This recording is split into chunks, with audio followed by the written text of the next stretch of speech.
Elevate your viewing experience by effortlessly beaming anything from your MacBook right to your Apple TV.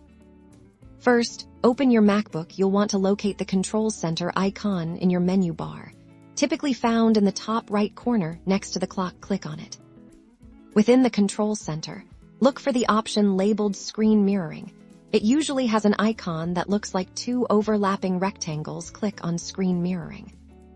A list of available AirPlay devices will appear. Find your Apple TV in this list and give it a click. Your MacBook screen should now be mirrored on your Apple TV. Now you can open videos, photos, or even presentations on your MacBook, and they will seamlessly appear on your larger Apple TV screen. This is perfect for sharing memories or delivering impactful presentations.